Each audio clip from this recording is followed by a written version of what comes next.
హరీష్ రావు ఏమంటాడో Harish Rao press meet పెడతాడు కావచ్చు, కవిత మాట్లాడిన దాని మీద వివరంగా చెప్తాడు కావచ్చు అనుకున్నారు అంతా. కానీ చూడండి హరీష్ రావు కవిత వేరైతే దానికి కూడా ఇష్టం లేనట్టు మాట్లాడింది.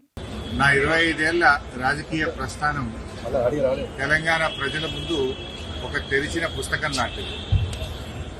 సరే, గత కొంతకాలంగా మా పార్టీ పైన అదేవిధంగా నా పైన కొన్ని రాజకీయ పార్టీలు చేస్తున్నటువంటి వ్యాఖ్యలనే వారు కూడా చేయడం జరిగింది. అయితే ఆ వ్యాఖ్యలు వారు ఎందుకు చేశారో అది వారి విజ్ఞతకే నేను వదిలేస్తాను. చూసిండ్రా ఎందుకట్లా మాట్లాడిండో, తన మనసులో ఏమున్నదో పడని పార్టీ లీడర్ల తీరుగా ఎందుకు మాట్లాడింది అనేది ఆమెకే ఏరుకుండాలని కనీసం కవిత పేరు కూడా ఎత్తకుండా ముచ్చట చెప్పిండు మాజీ మంత్రి హరీష్ రావు. అసలు లెక్కకైతే పార్టీల నుంచి సస్పెండ్ చేసినాక తిట్టినట్టు మాట్లాడాలి, ఎట్లా పడితే అట్లా అనాలి. కానీ హరీష్ రావు అసోంటి మాటలు ఏం మాట్లాడుకుంటేనే శాంతంగా చెప్పిండు. కవిత అనుకున్నది కావచ్చు హరీష్ రావుకు మస్తు కోపం వచ్చి ఊగిపోతాడని, కానీ అదేం జరగలేదు. కవిత గురించి ఎంత తక్కువ మాట్లాడితే అంత మంచిది అనుకున్నట్టున్నది హరీష్ రావు.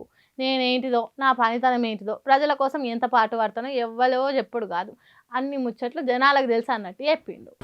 గత 2.5 దశాబ్దాల కాలంగా ఒక క్రమశిక్షణ కలిగిన కార్యకర్తగా రాష్ట్ర సాధనలో రాష్ట్ర అభివృద్ధిలో నేను చూపిన నిబద్ధత, నా పాత్ర అందరికీ తెలిసినటువంటిది. ఇక ఎవరో బురద జల్లినట్టు నన్ను నల్లగా చేయాలని చూస్తా అయితేనా, నేను ఎట్లాంటి ఉన్నో జనానికి తెలిసినాక ఎవరన్నీ చెప్పుకుంటే నాకేంది అన్నట్టు మాట్లాడిండు. బయట దేశాలకు పోయి హైదరాబాద్కి వచ్చినాక యోగి ఇట్లా చెప్పిండు.